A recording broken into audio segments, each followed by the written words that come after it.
अस्सलाम वालेकुम, good morning. कैसे हैं आप सब लोग। सबसे पहले पाकिस्तान, मैं हूं आपकी मेज़बान डॉक्टर नबीहा अली ख़ान। आज का प्रोग्राम पिछले तमाम प्रोग्राम्स की तरह ज़ाहिर है कि आज भी हम एनर्जेटिक अंदाज से जो है प्रोग्राम करेंगे, आपके लिए इन्फॉर्मेटिव भी है।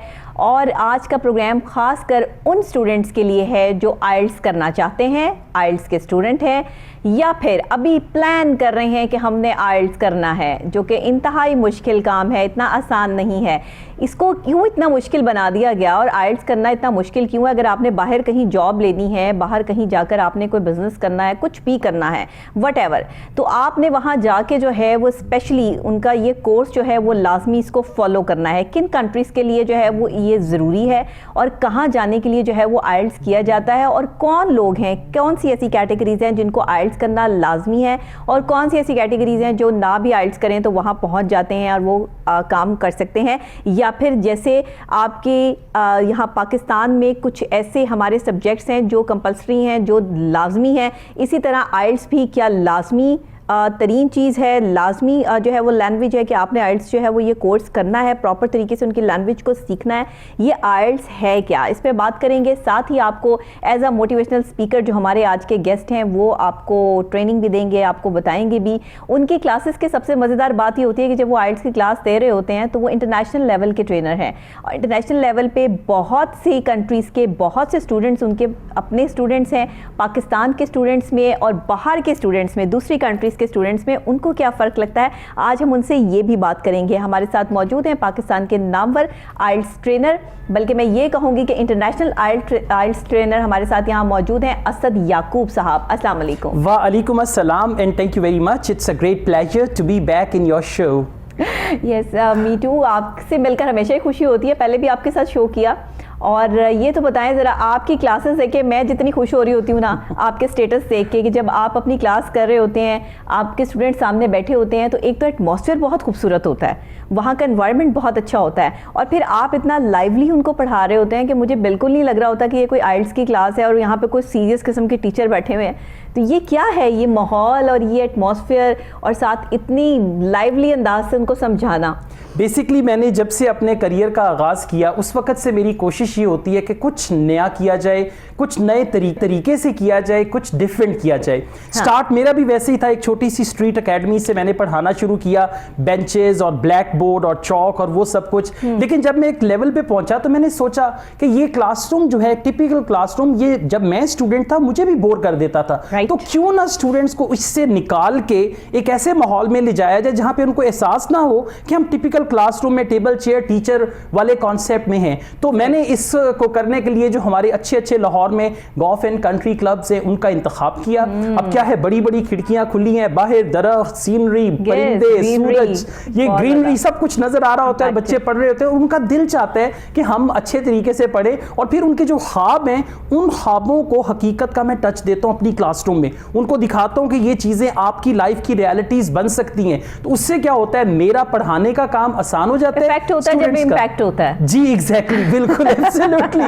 तो मेरा पढ़ाने का काम आसान, उनका सीखने का काम आसान, और इसके बहुत अच्छे रिजल्ट्स, यानी एक आपकी जो कन्वेंशनल क्लासरूम में रिजल्ट आते हैं, यहाँ पे मुझे उससे अच्छे रिजल्ट्स मिल रहे हैं। जबरदस्त। और एक तो खुद भी बंदा जो है वो बड़ा एनर्जेटिक हो जाता है। देखिए, आपका 10 किलो खून बढ़ जाता है अगर आपके सामने बैठे हुए स्टूडेंट्स जो हैं वो आपकी बात को बड़े भरपूर अंदाज से सुन रहे हैं, लेकिन अगर वो बोर हो रहे हैं और आपकी उनकी डिफरेंट शक्लें देख रहे हैं कि इनको तो समझ ही कुछ नहीं आ रहा, तो एक टीचर के लिए भी बड़ा वो जो है उस टाइम बड़ा तकलीफ दे मरहला होता है। तो आपके स्टूडेंट्स को मैंने देखा है कि वो बड़े मज़े से आपसे क्वेश्चंस कर रहे होते हैं और क्वेश्चंस पे क्वेश्चंस चल रहे होते हैं, या आप उन्हें इजाज़त देते हैं या फिर आइल्स होता ही ऐसे है?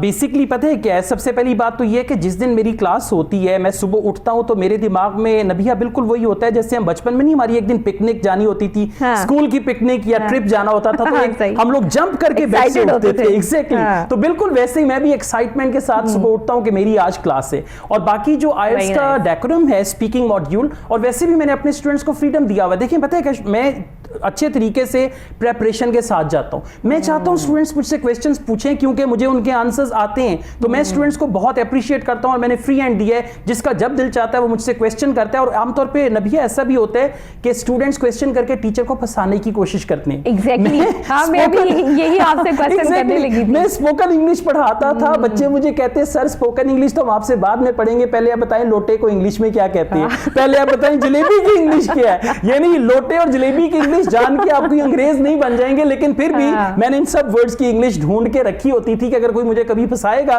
तो मैं अच्छे तरीके से आंसर कर पाऊंगा।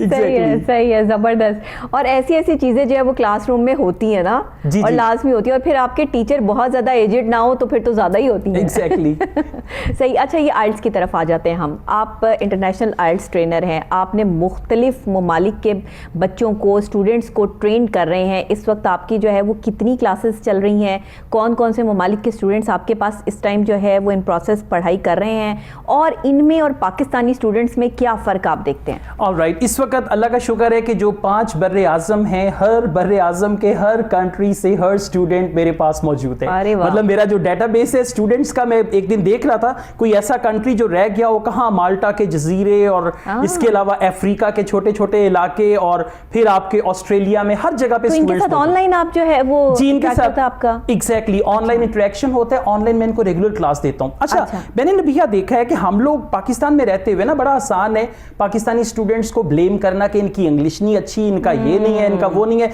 जब मैं ग्लोबल लेवल पे गया तो मैंने देखा कि ये जितने भी डेवलपिंग कंट्रीज हैं, इंग्लिश में इनका एक ही जैसा हाल है। मैं नहीं कह सकता कि जी अच्छा पाकिस्तान के स्टूडेंट्स ज्यादा माड़े हैं, वहां के ज्यादा तगड़े हैं, ऐसा कुछ नहीं है। When it comes to English, तो मैंने देखा अफ्रीका में कई मेरे स्टूडेंट्स हैं जिनके बारे में हम शायद समझते हैं कि इंग्लिश ही बोलते होंगे, उनकी अपनी लैंग्वेजेस कुछ और है, इंग्लिश को लेके उनके बहुत पैथेटिक हालात हैं। तो फिर जब वो आइल्स करते हैं, फिर उनको एक ग्रास रूट लेवल से लेके चला जाता है। और बाज़ औक़ात मैंने देखा है कि हमारे पाकिस्तानी स्टूडेंट्स अच्छा परफॉर्म करते हैं एज कंपेयर टू दो स्टूडेंट्स। अच्छा, जी जी सही, बिल्कुल।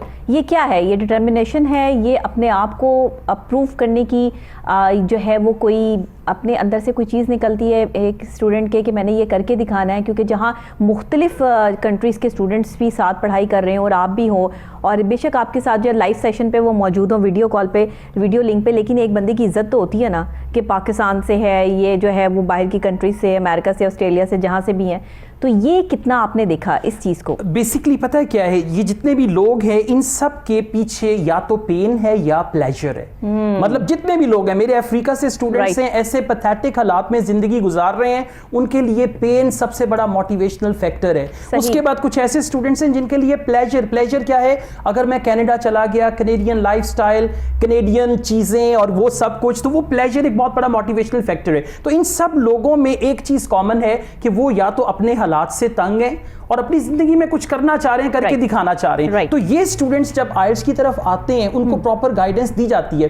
अनफॉर्चुनेटली आइल्स के नाम पे बहुत फ्रॉड चल रहा है। हाँ, ये भी मेरे नेक्स्ट क्वेश्चंस में से जो ये क्वेश्चंस आने हैं, ये भी जरा बता दीजिए कि आइल्स के नाम पे ये जो हर जगह पे एकेडमीज बन गई हैं और जगह जगह ये आइल्स करवाया जा रहा है, ये क्या है? अच्छा नबिया, मैं एकेडमीज को ज्यादा ब्लेम नहीं करूंगा। एकेडमीज तो एक अपना ना एक नॉमिनल सी फी है जो ले लेते हैं स्टूडेंट्स को, फिर भी पढ़ाते हैं। आप ऑनलाइन की बात करेंगे? मैं बात करूंगा, आप फेसबुक को ले लें, आप इंस्टाग्राम को ले लें, वहां पे लिखा होता है आइल्स के सर्टिफिकेट्स फॉर सेल।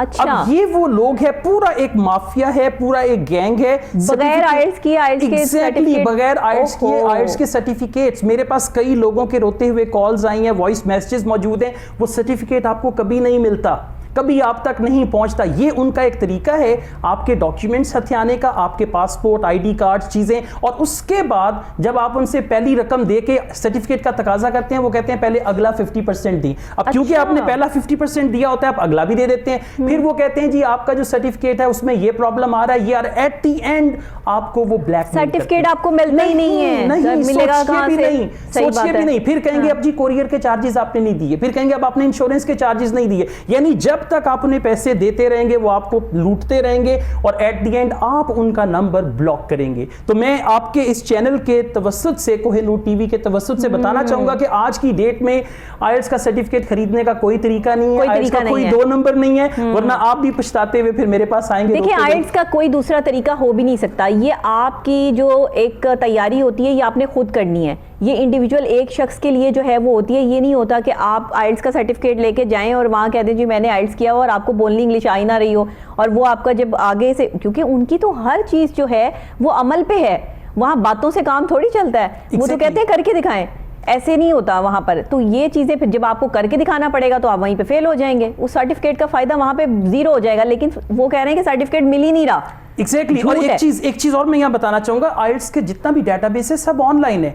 आपने ये it's not a piece of paper कि आपने कहीं से भी बनवा लिया, प्रिंटिंग करवा ली रॉयल पार्क जाके। ये एक्चुअली इट्स कंप्लीट थिंग। वो आपको जब ऑनलाइन चेक करेंगे उनको उसका रिकॉर्ड ही नहीं मिलेगा, तो डेफिनेटली फिर आप भी मुश्किल में आएंगे। एग्जैक्टली तो मैं ये कहूंगा कि एक नंबर तरीके से, मतलब देखें, एक नंबर रास्ता थोड़ा सा दुश्वार जरूर होता है, लेकिन आपको मंजिल पे पहुंचा देता है। और 2 नंबर रास्ते से अगर आप मंजिल पे पहुंच भी जाए तो आपको डर लगा रहता है कि अभी मुझे कोई गिरा ना दे यहाँ से, अभी मैं कहीं वापस ना चले, वो डर ही ले डूबता है। एग्जैक्टली मेरा एक स्टूडेंट था नबिया, मैं इसको स्टूडेंट ही कहूंगा, 5 साल के बाद यूके में उसका आइल्स का सर्टिफिकेट क्योंकि 2 नंबर था तो उन्होंने उसको रियलाइज किया, वो सेंटर ब्लैकलिस्ट हुआ 5 साल के बाद, और वहां पे उसकी जो नेशनैलिटी थी वो भी कैंसिल हुई और उसको वापस उन्होंने अपने कंट्री में भेज दिया। तो मतलब आपको फिर भी धचका लगा रहता है कि अभी गया अभी गया अभी गया। अच्छा देखिए, जो भी चीज होती है ना वो सामने तो आ ही जाती है, ऐसा तो नहीं होता कि वो जो है, क्योंकि उनकी तो हर चीज जो है वो ऑनलाइन है। एग्जैक्टली तो उन्होंने हर चीज को जो है वो एक क्लिक करना है, उन्होंने पता कर लेना है कि कौन बंदा जो है वो क्या। आप झूठ बोल ही नहीं सकते। काश कि हमारे यहाँ भी ऐसा ही प्रोसीजर होता असद साहब, तो आज हम ये सब चीज़ें ना कर रहे होते। आप क्या, ये सिर्फ हमारी कंट्री में नहीं है, और भी बहुत सारी कंट्रीज़ जो हैं वो ऐसा कर रही हैं, और भी बहुत सारी कंट्रीज़ के स्टूडेंट्स जो है वो शॉर्टकट जो है वो अप्लाई करते हैं इस तरह से करके। सिर्फ हम एक पाकिस्तान को जो है वो यहाँ पे ब्लेम नहीं कर सकते कि यहीं के स्टूडेंट्स जो है वैसे करते हैं।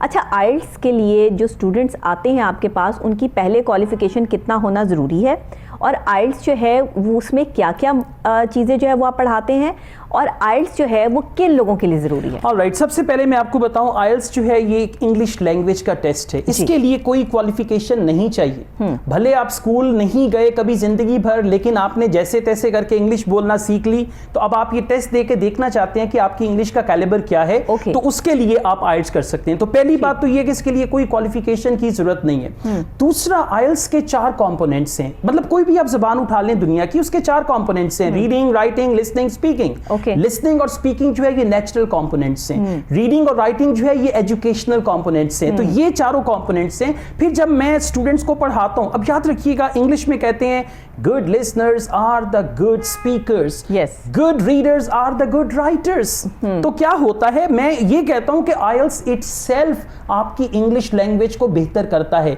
आप आइल्स का आगाज करें लिसनिंग के साथ, लिसनिंग के टेस्ट सॉल्व करें, आहिस्ता आहिस्ता आपको फील होगा कि आप बिल्ली को कैट से कैट कहना शुरू कर देंगे, कैमरा को आप कैमरा कहना शुरू कर देंगे, क्योंकि जिस तरह की इंग्लिश आप सुनते हैं वो आपके लाशऊर में जाती है, फिर वहीं से वो आवाजें आपके दिमाग में एको करती हैं, आप उनको प्रोड्यूस करते हैं। बिल्कुल इसी तरह से अगर आप आइल्स का रीडिंग मॉड्यूल सीरियसली लेते हैं, आप रीडिंग करते हैं, क्वेश्चंस के आंसर ढूंढते हैं, तो लाशऊरी तौर पे रीडिंग से आप अपनी राइटिंग को भी इंप्रूव कर रहे हैं। हाँ। तो मेरे ख्याल में जो साइकोलॉजिकल फैक्ट है, एग्जैक्टली, तो इस कोर्स का जो पूरा मैकेनिज्म है वो इस तरह से है कि आप एक दफा इसकी तैयारी शुरू कर दें, रीडिंग और लिसनिंग से ऑटोमेटिकली आपके बाकी के 2 मॉड्यूल्स जो हैं वो प्रिपेयर्ड हो जाएंगे। सही।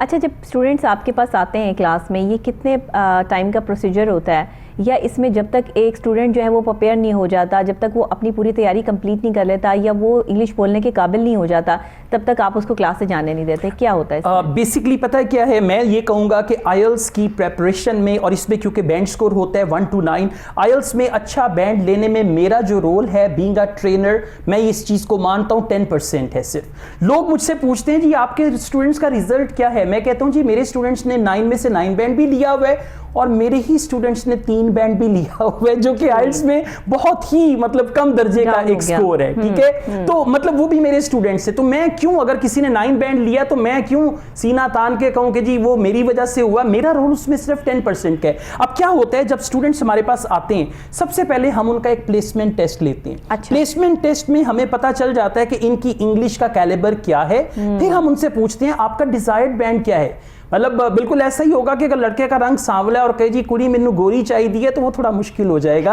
अनलेस के लड़की की किस्मत खराब ना हो।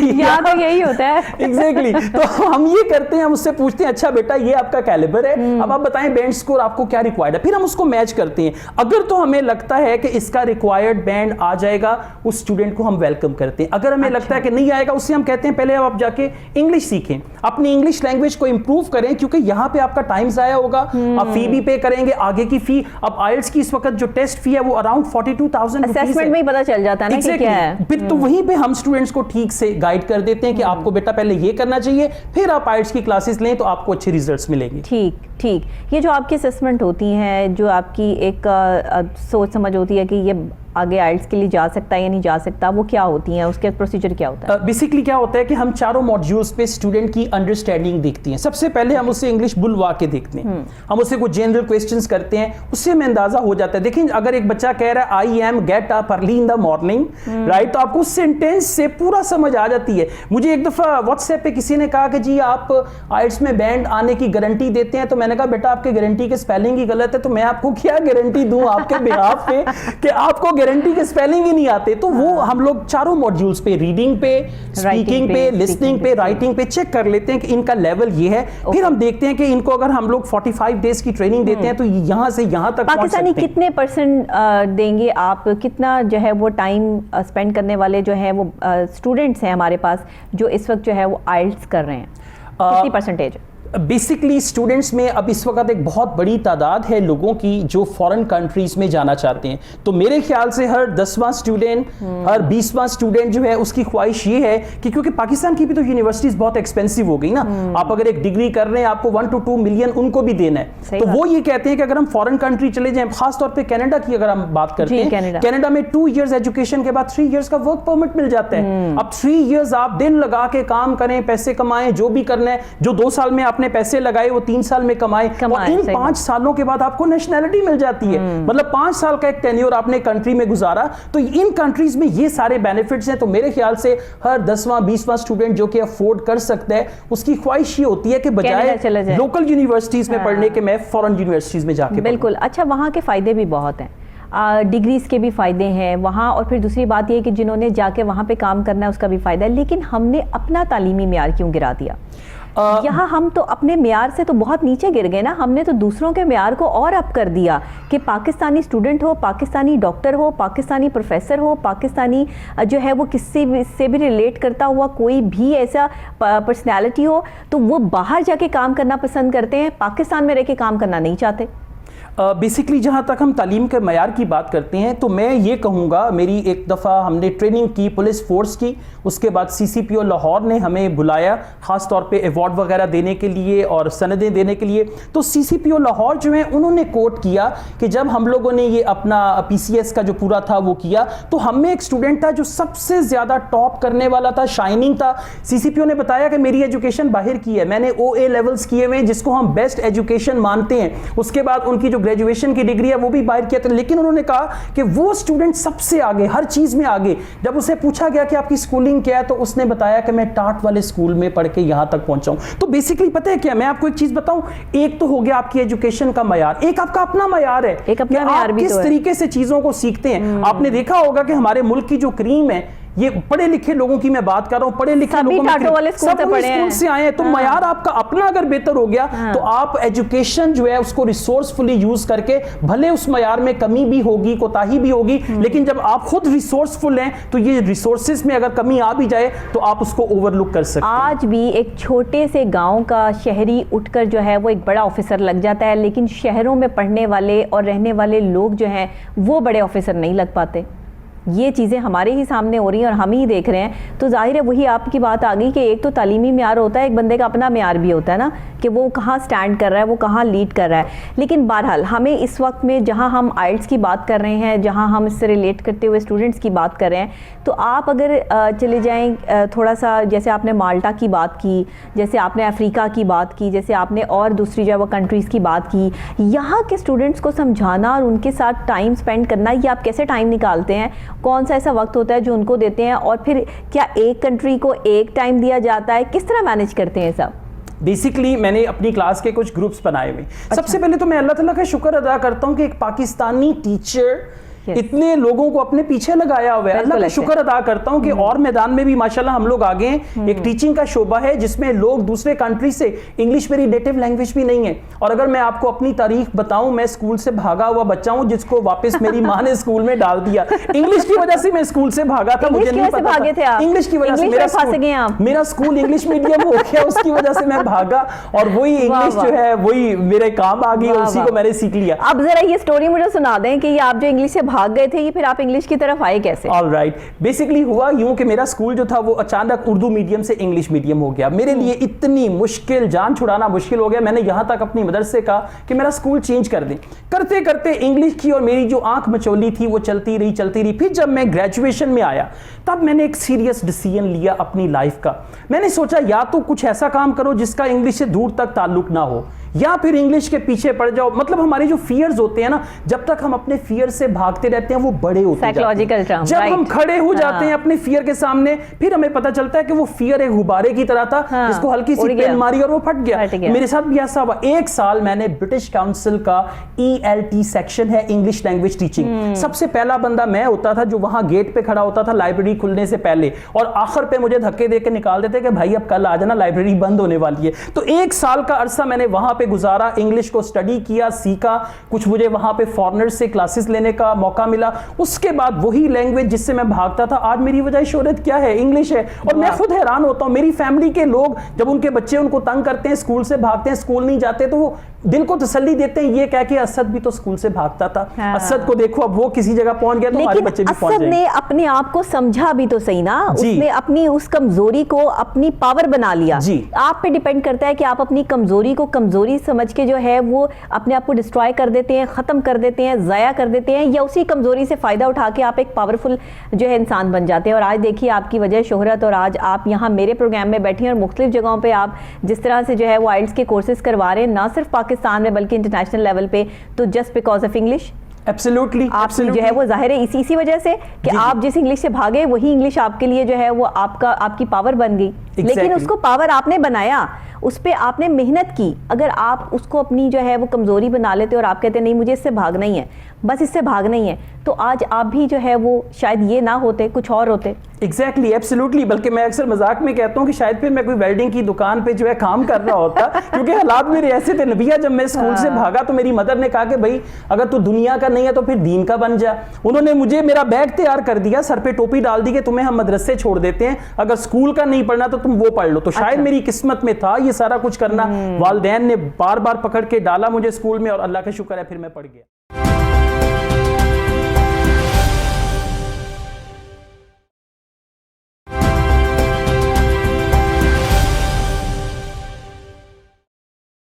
अच्छा देखिए आपके वालिदैन का कितना अहम किरदार होता है आपकी लाइफ में। अगर वालिदैन भी बच्चे की बात मान के उसी की ज़िद में जो है वो हाँ में हाँ भर लें, जैसे आज के वालिदैन हो गए हैं कि अगर बच्चे जो है बहुत ज़्यादा किसी चीज़ पे ज़िद कर रहे होते हैं तो वो कहते हैं अच्छा चलो बस छोड़ दो, ठीक है बच्चा जो कह रहा है बस यही मान लो। आप ये देखिए पुराने वालिदैन जो होते थे ना, वो बच्चे की ज़िद पे नहीं जाते थे, वो अपनी मर्ज़ी से बच्चे को पढ़ाते लिखाते थे और उसे बताते थे और समझाते थे कि बेटा ये सही है और ये गलत है। आज के वालिदैन को खुद ही नहीं पता कि क्या सही है और क्या गलत है, उनके लिए वही सही है वही गलत है जो बच्चा कह रहा है। तो यहाँ पर तरबियत का भी तो फुकदान आ गया ना, जहाँ आप जैसे टीचर्स हमारे पास मौजूद हैं, आपके माँ बाप भी अगर आप ही की बात मान लेते तो आज आप ये ना होते। एब्सोल्युटली, मैं वाकई आपकी इस बात से बिल्कुल इत्तेफाक करूंगा। और आप सही कह रही हैं कि आज के जो वालिदैन हैं उन बेचारों को खुद एक तो उनके पास टाइम नहीं है, उनके पास नॉलेज नहीं है। जितना टाइम है वो फोन के लिए टाइम है, और वो ये कहते हैं कि हमसे पैसे ले लें हमारे बच्चे को, ये नहीं वो चाहते हैं कि पैसे दे के हमारे दुख दर्द कोई हमसे ले ले, बस हमारी टेंशन हमारी जिम्मेदारियां कोई हमसे ले ले। हम लोग इससे जो है वो निकल जाए, इससे निकल जाए। ऐसा तो नहीं होता। देखिए ये बच्चे जो हैं वो जिसके भी हैं, जो जिसको बच्चे को पैदा करके इस दुनिया में लेके आ रहा है, माँ की बहुत बड़ी जिम्मेदारी है। पहले अच्छी माएँ होती थी हमारे पास, माँ का बड़ा रौब होता था, माँ से बच्चे डरते भी थे और मोहब्बत भी करते थे। आज माँ का कोई रौब नहीं है, आज लोग बच्चे बाप से भी नहीं डरते बल्कि डराते हैं उल्टा। ऐसे उनके पास ट्रिक्स आ गए हैं कि वो उल्टा डराते हैं। तो आप क्या समझते हैं कि जो स्टूडेंट्स आपके पास पाकिस्तानी स्टूडेंट्स आ रहे हैं और जो दूसरे स्टूडेंट्स आ रहे हैं, जब आप एक मोटिवेशनल स्पीकर भी हैं, आप उनको ना सिर्फ आइल्स की ट्रेनिंग देते हैं बल्कि उनको एक अच्छा इंसान बनने में भी मदद करते हैं, तो ये भी मैं इसीलिए आपसे ये क्वेश्चंस भी जो है वो साथ साथ पूछ रही हूँ कि ऐसे कितने बच्चे आपके पास इस टाइम स्टूडेंट्स मौजूद हैं जो आपको लगता है कि मेंटली डिस्टर्ब हैं या इनको कोई ऐसे इश्यूज़ हैं कि ये पढ़ बहुत अच्छा सकते हैं या सीख बहुत अच्छा सकते हैं लेकिन इनकी कॉन्सेंट्रेशन प्रॉपर नहीं है? बेसिकली मेरे पास जब भी स्टूडेंट्स आते हैं, दो तरह के स्टूडेंट्स आते हैं। एक स्टूडेंट वो हैं जो खुद मुझे ट्रेस करके ढूंढ ढांड के यूट्यूब से मुझ तक पहुंचते हैं। एक वो हैं जिनको उनके पेरेंट्स छोड़ के जाते हैं जबरदस्ती। यानी ये वो बच्चे नहीं, एक बच्चा होता है रो रहा होता है, कहता है मैं नहीं स्कूल जाना, मैं नहीं स्कूल जाना। ये वो बच्चे हैं जो कहते हैं मैं नहीं आइल्स करना। मैं भी बहुत रोती थी, आपको बताऊं, स्कूल नहीं जाती थी। मैं कहती स्कूल नहीं जाना, सुबह नहीं उठना, मुझे सुबह नहीं उठाना, सुबह उठने में मुझे प्रॉब्लम होती थी और मेरी अम्मी मुझे ज़बरदस्ती जो है वो उन्होंने जो है वो शाही सवारी पे मैं जाती थी टोंगे पे, और वो जो है वो मुझे वो टोंगे वाले बाबा जी के वाले कर देती थी कि चलो ले जाओ उसको, बच्ची को इसे स्कूल लेके जाना है। और फिर जो स्कूल में तमाशे लगते थे वहाँ सारी बाजियाँ और सब लोग इकट्ठे हो जाते थे, बच्ची रोती हुई आती है स्कूल, ये हालात है। लेकिन आज आप देख लें कि अगर हमारी माएँ उस टाइम जो है वो हमारा साथ ना देती तो आज हम इन सीटों पे ना बैठे होते। बेशक, बिल्कुल ऐसा है। तो हमें वो हमारा रोना जो बर्दाश्त किया होता, छुट्टी करवा लेती, जैसे आज की माँ छुट्टी करवा लेती है। इवन कि हम भी अगर अपना सोचें कि बच्चा हमारे सामने रो रहा हो तो हम भी कहेंगे नहीं अच्छा चलो कोई बात नहीं, छुट्टी करवा लेते हैं। मेरी अम्मी कहती थी नो, छुट्टी नहीं करनी, कोई छुट्टी नहीं। राइट। तो मैं आपके क्वेश्चन का आंसर कर रहा था कि वो बच्चे जो अपने शौक से, अपनी लगन से आते हैं, हाँ। जिनके अंदर एक जज्बा है, मतलब वो कहते हैं ना मोटिवेशन वो है जो अंदर से बाहर आए जी। बाहर की मोटिवेशन पेरेंट्स की कि तुम चले जाओ, जिनको तो पेरेंट्स ने फी दी है, मतलब वो उस तरह से परफॉर्म नहीं करते। जिनको ये पता है कि मेरे पास और कोई जिंदगी में रास्ता नहीं है, मैंने अपने हालात बदलने हैं, तो वो ठीक तरीके से एफर्ट करते हैं, चीजों को सीरियस लेते हैं। और अल्हम्दुलिल्लाह मैं उनको A to Z, यानी मेरे सामने जो स्टूडेंट्स बैठे हैं, मैं उनको अगर हम लिसनिंग की बात करें तो मैं उन्हें 1 बैंड से लेकर 9 बैंड तक लेके जाता हूं। अच्छा। अब 9 बैंड का मतलब है कि आपके 40 आउट ऑफ 40 करेक्ट आंसर्स हैं। तो जो लोग लगन से ठीक तरीके से चीजों को समझते हैं वो मोस्ट डेफिनेटली बहुत अच्छा परफॉर्म करते हैं। फिर मैं उनके साथ वीडियोस भी बनाता हूं, उनका रिजल्ट मैं दूसरे स्टूडेंट्स के साथ शेयर भी करता हूं। तो आजकल मतलब जिनके अंदर तो अपने अंदर एक ख्वाहिश है कुछ करने की, वो लोग तो बहुत आगे तक जाते हैं। और जो दूसरे लोग हैं जिनको कोई ना कोई सपोर्ट कर रहा है, मेरे पास बहुत सारी हाउसवाइफ्स आती हैं। अच्छा। और ये वो हाउसवाइफ्स हैं जो बेचारी बहुत ज्यादा स्ट्रेस में है। हस्बैंड कम पढ़ा हुआ है, मैट्रिक पास, वाइफ ने MA किया हुआ है, एक आम फुकदान। वाइफ को कहते हैं तू आइल्स कर, मुझे कनाडा लेके जा। एक ने यहां तक किया, अपनी वाइफ को उसके ससुराल में भेज दिया और कहा कि इसको आइल्स करवाएं, जब इसका अच्छा बैंड आएगा तो मैं इसको आके ले जाऊंगा। मतलब यहां तक एब्सोल्युटली, ये मैं आपको सच्चाई बता रहा हूं। राइट कि मतलब क्या करते हैं, अपने नहीं दूसरों के कंधे पे रख के बंदूक चलाना और फिर कहना कि अगर तू आइल्स नहीं करेगी तो मैं कुछ नहीं कर सकता। इसी तरह मेरे पास कई केसेस हैं। A1 लाइफ स्किल्स एक कोर्स है।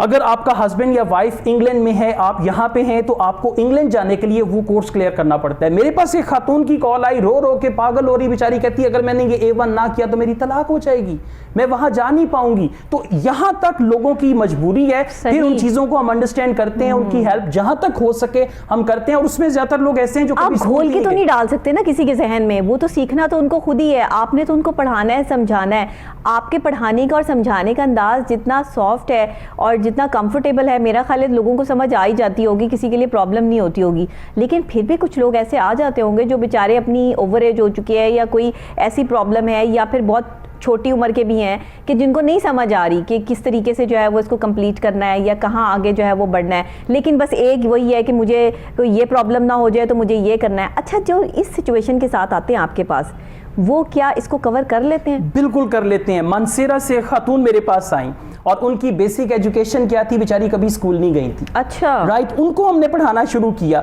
उन्होंने क्या किया, देखिए ना, इंसान के अंदर जब ख्वाहिश हो, वो क्या करती थी, सवालों के जवाब मोबाइल में रिकॉर्ड कर लेती थी। अच्छा। फर्ज करें उनसे हमने कहा what is your favourite colour, हमने रिकॉर्ड करवाया answer, my favourite colour is black and I like this colour very much, whenever I go for shopping I often look for black colour. Record करके सुन के, अब उसको English के alphabet भी नहीं आते होंगे, तो उसने क्या किया, रिकॉर्ड कर करके सुन के आज वो इंग्लैंड में है, उनका A1 का जो टेस्ट था वो क्लियर हो गया। मतलब आप देखिए ना, मजबूरी कितनी बड़ी अगर आपकी है, लेकिन आपके अंदर एक जज्बा है। जब भी हम लोग फियर में आते हैं ना, या तो ये होता है कि हम लोग डर के सहम जाते हैं, या फिर हम सीना तान के आगे खड़े हो जाते हैं, उसका मुकाबला करते हैं। दो ही रास्ते हैं, तीसरा कोई रास्ता नहीं। उस खातून ने मुकाबला किया और माशाल्लाह उन्होंने अपना टेस्ट पढ़ाई के बगैर, यानी बगैर पढ़ाई के पास किया। और मेरे पास ग्रेजुएशन लेवल के लोग आते हैं जो कहते हैं जी हमसे ये वाला टेस्ट क्लियर नहीं हो रहा। बिल्कुल, मैं तो ये कहूंगा कि 8th क्लास के लेवल का टेस्ट है जो आसानी से A1 लाइफ स्किल्स का जो है। ये बिल्कुल दुआ की तरह बात कर रहे हैं आप। दुआ के भी असर इसी तरह होते हैं, दुआ की कबूलियत भी, कि दुआ तो सभी मांगते हैं, दुआ के लिए एफर्ट तो सभी करते हैं, लेकिन कोई तड़प के मांगता है और अल्लाह उसको अता कर देता है। कोई उससे भी ज्यादा तड़प से मांगता है और उसको उससे भी ज्यादा जल्दी मिल जाता है। ये आइल्स में इसी तरह से है। बिल्कुल exactly, बिल्कुल ऐसे ही है, बिल्कुल ऐसे ही है। इसकी तड़प जिसके साथ ज्यादा होगी ना, या जिसको परेशानी होगी, या जिसको ज्यादा टेंशन होगी कि यार मुझे अपना मुस्तकबिल बनाना है, जिंदगी में कुछ करना है, आगे बढ़ना है, वरना मैं बहुत पीछे रह जाऊंगा या रह जाऊंगी, वही आइल्स कंप्लीट करता है। मोस्ट डेफिनेटली, बिल्कुल ऐसा ही होता है। और आइल्स में देखिए, पता है क्या, हम लोगों ने इसको हवा बना लिया। बेसिकली क्या है, आपकी इंग्लिश का एक लेवल है। मैं तो ये कहता हूँ कुछ लोग, अच्छा एक बड़ी मजे की बात मैं आपसे शेयर करूंगा। एक स्टूडेंट बगैर प्रिपरेशन के उसने आइल्स का एग्जाम दिया, उसका 6.5 बैंड आया, जो कि एक बड़ा रीजनेबल बैंड है आइल्स में। उसके बाद उसको बहुत ज्यादा अंदर से नहीं जैसे होता है कि मैं अब कुछ करूं, उसने कहा अगर बगैर प्रिपरेशन के 6.5 आ गया तो प्रिपरेशन करके तो मैं 8 भी ले सकता हूं। उसने जनाब एक कॉलेज ज्वाइन किया, वहां पे 2 महीने टका के गया, उन्होंने उसको अच्छा रगड़ा लगाया। जब उसके बाद उसने पेपर दिए तो उसका 6.5 से 5.5 बैंड आया।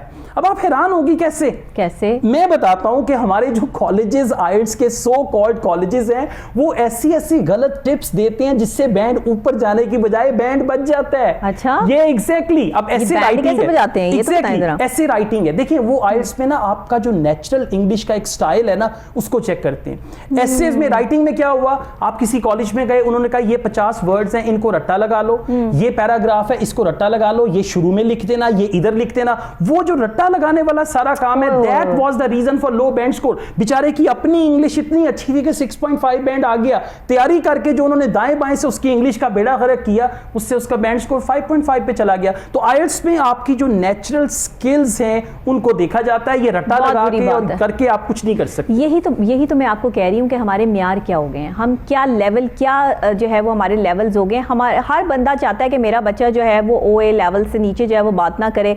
हर बंदा चाहता है कि हमारा बच्चा जो है वो आइल्स करे। लेकिन आप खुद भी तो देखें कि आप क्या हैं, आप अपना भी तो थोड़ा तज्जिया करें। माँ बाप जैसे होते हैं, बच्चे डिट्टो कॉपी वैसे ही होते हैं। अगर आप पढ़े लिखे हैं, आप डिसेंट हैं, आपको बोलने का तरीका सलीका है, आप तरीके सलीके से रहते हैं, तो आपके बच्चे भी वैसे ही होंगे। और अगर आप नहीं हैं तो आप उन्हें घोल के कैसे बना देंगे वो सब कुछ।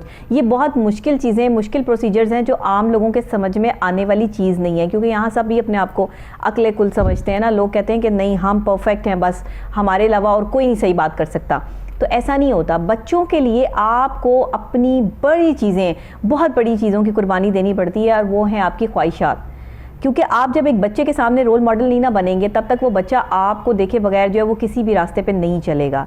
अच्छा, मुझे ये बताइएगा कि पाकिस्तान में जो आइल्स जगह जगह पर हो गया है, आप लोगों ने इसके लिए कोई एफर्ट नहीं की कि आप सिर्फ अपना काम कर रहे हैं? आप जैसे और प्रोफेसर्स, आपके और भी दोस्त होंगे ज़ाहिर है इस सिलसिले में जो है वो काम कर रहे होंगे, तो किसी ऑर्गेनाइजेशन के साथ मिलके कि आप इतने पढ़े लिखे इंसान हैं, आपको पता है कि लोग क्या कर रहे हैं, बच्चों का मुस्तकबिल बर्बाद हो रहा है, उनके लेवल से उनके बैंड्स जो हैं वो गिर रहे हैं, तो ये फिर क्या है?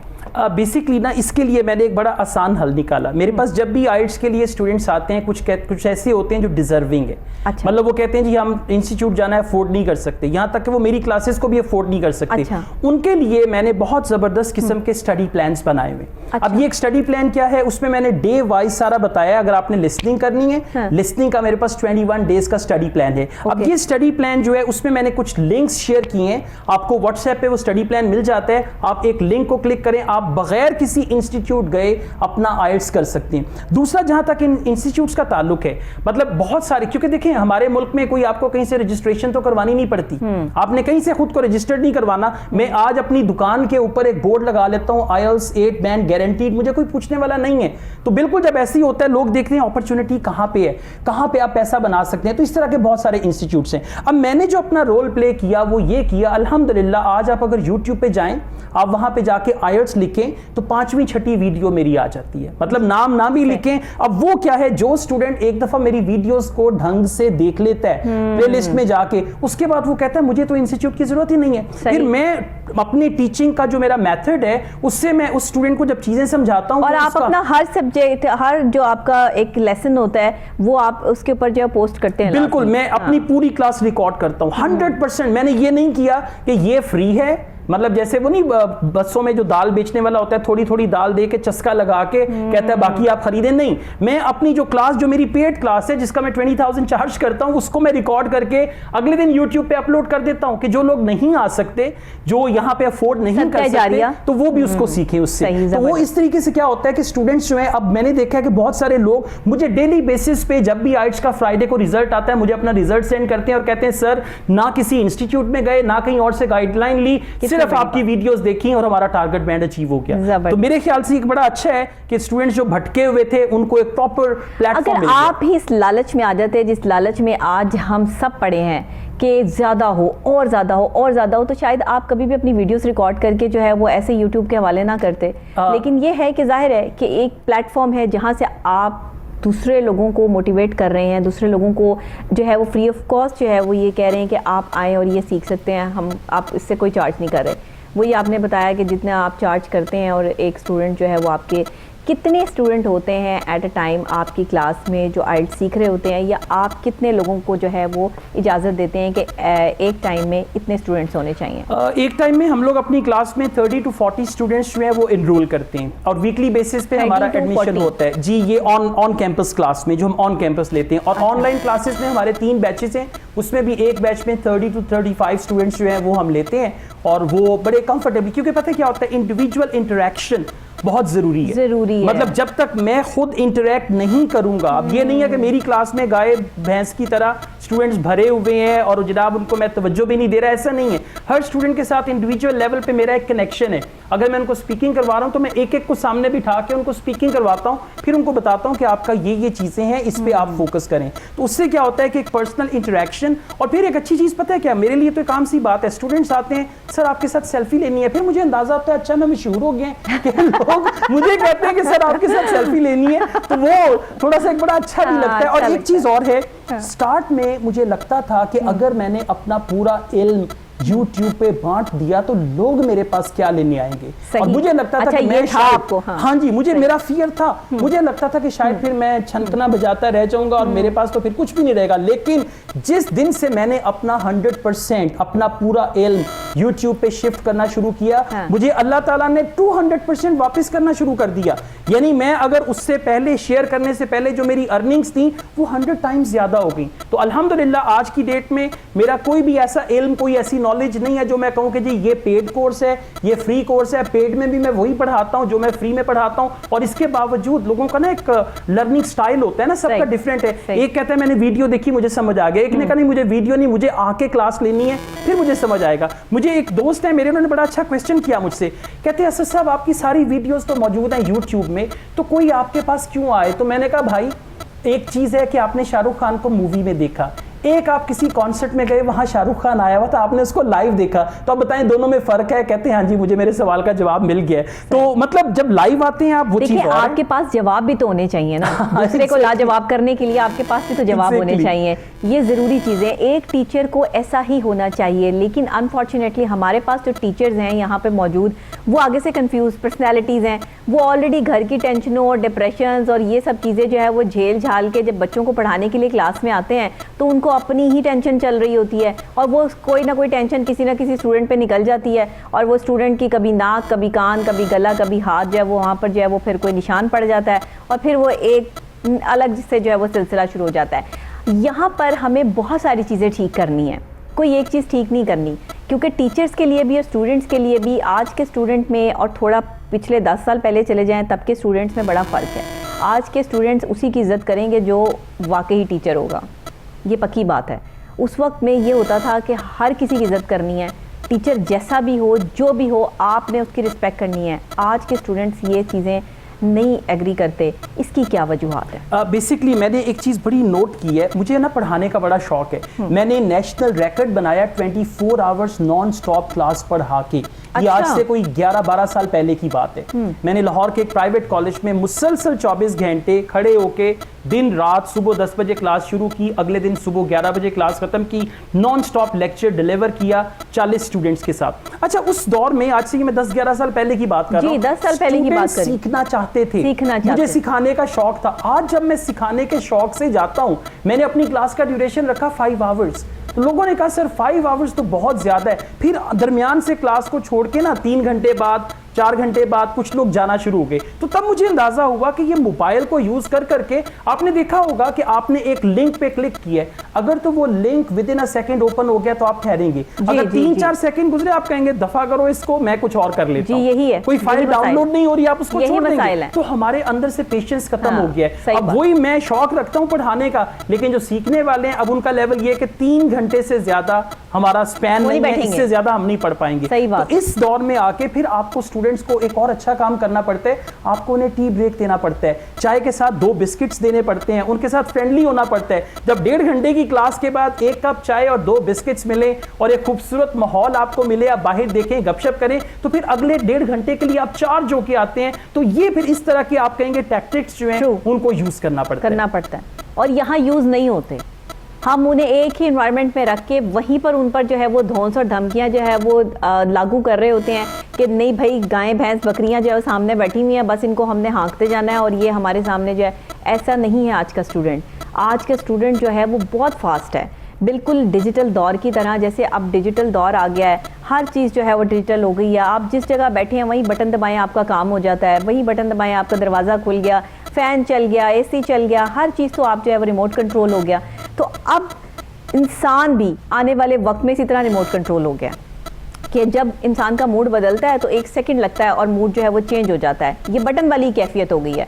तो इसलिए इसमें टीचर्स को, स्टूडेंट्स को और सबको अपनी अपनी एफर्ट के साथ कुछ नया करना पड़ेगा। जैसे आप कर रहे हैं, इन्वायरमेंट दे रहे हैं उनको, और जो है वो आप एक लेज़ी माहौल नहीं दे रहे हैं उनको, एक अच्छा माहौल दे रहे हैं और जहाँ पे वो एनर्जेटिक तरीके से जो है वो अगला 1 घंटा 1.5 घंटा भी जो है वो स्पेंड करने के लिए तैयार हैं। तो अभी क्लास कितने घंटे की होती है आपकी? अभी हमारी क्लास रिसेंटली मैंने डरते डरते 1 घंटा और बढ़ा दिया, लेकिन मैंने उसके साथ इंसेंटिव दिया। इंसेंटिव मैंने क्या दिया? एक तो ये है कि मैंने हर स्टूडेंट के सामने एक मिक्स्ड कैंडीज का बॉल रखा हुआ है। अच्छा। कि आप जरा उकताहट हुई, बेजारी हुई, वहां से एक कैंडी उठाएं।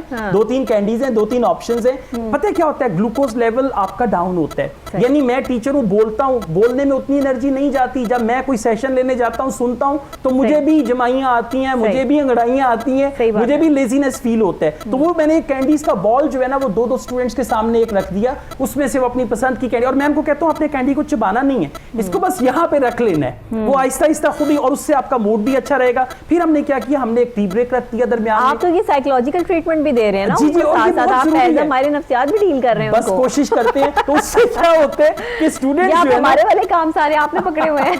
बस थोड़ा सा लालच दे के स्टूडेंट्स को, तो फिर उन्हें बहला फुसला के, और फिर मैं उनको जो है जरूरी है डेली जो है कनाडा की लाइफ के बारे में कुछ बताता हूँ, ऑस्ट्रेलिया जाना है तो वहां का बताता हूँ। उनको उनके प्रेजेंट से इतना अनकंफर्टेबल कर देता हूँ कि उनके अंदर से ख्वाहिश होती है कि हाँ भाई हमने वहां जाना है, हमने कुछ करके दिखाना है जिंदगी। सही बात, बिल्कुल ऐसे ही है। पहले आप दूसरे को समझेंगे तभी समझाएंगे ना। एग्जैक्टली। और आप जब दूसरे को समझते हैं और फिर सबको इंडिविजुअल समझते हैं और फिर उनको समझाते हैं तो फिर ही उन्हें समझ आती है, और तभी जो है वो आपके साथ कंफर्टेबल है और आपसे जो है वो ट्रेनिंग भी ले रहे हैं। और माशाल्लाह जो है वो आप जिस तरह बैंड्स की बात कर रहे हैं तो मेरा ख्याल है अच्छे ही बैंड्स होंगे आपके तमाम स्टूडेंट्स के।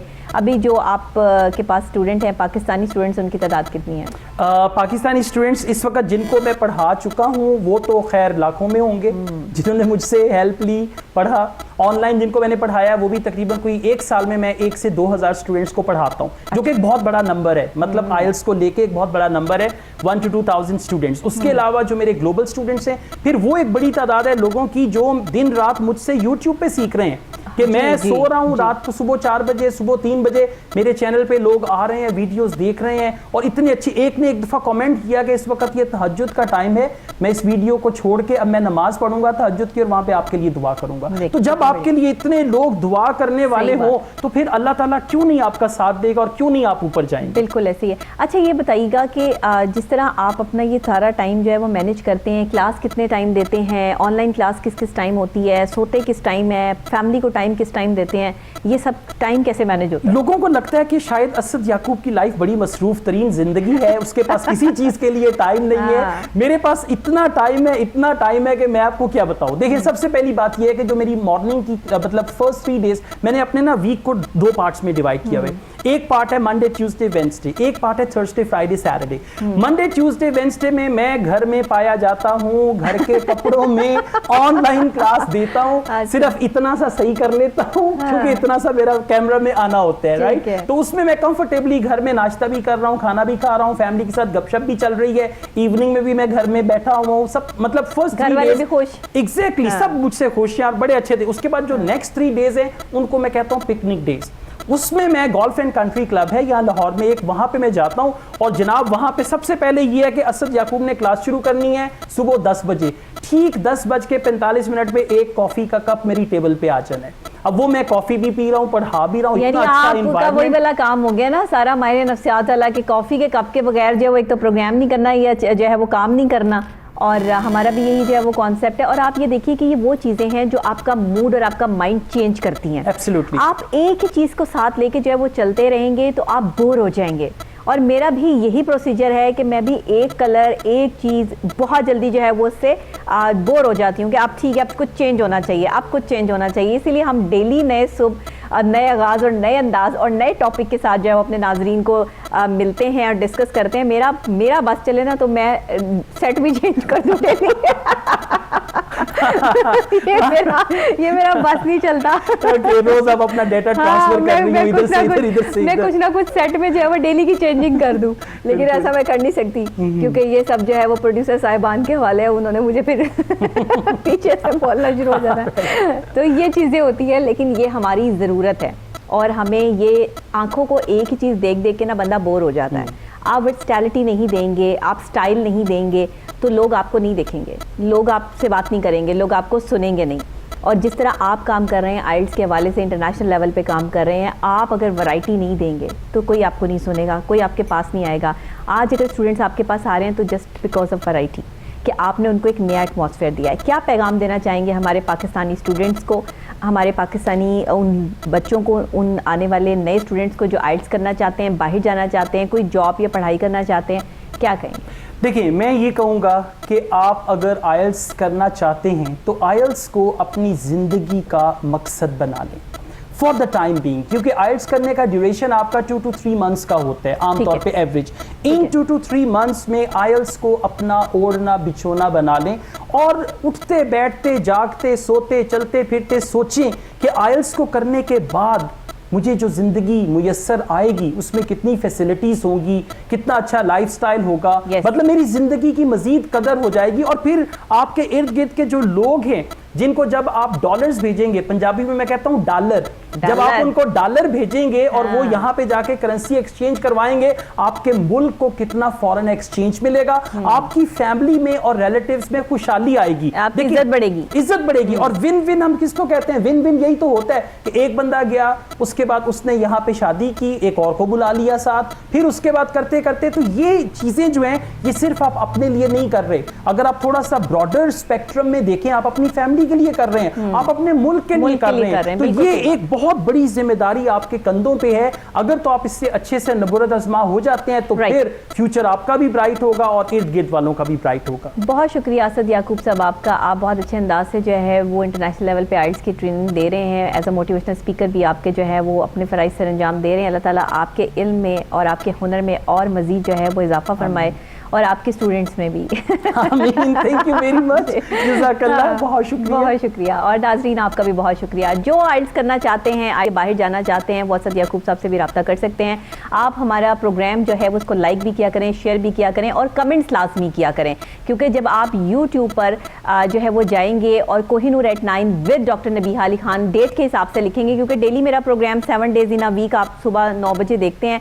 ये दोपहर को 2 बजे और रात को 12 बजे रिपीट होता है। अगर आप सुबह 9 बजे भूल जाएं तो दोपहर को 2 बजे और रात को 12 बजे इसको देख सकते हैं। इसी के साथ मुझे इजाज़त दीजिए, कल फिर नई सुबह, नए आगाज़, नए अंदाज के साथ दोबारा आपसे यहीं पे मुलाकात होगी, नए टॉपिक और नए गेस्ट के साथ भी। हाँ, ये नहीं मैं भूल सकती। तब तक के लिए अल्लाह ने के बाद।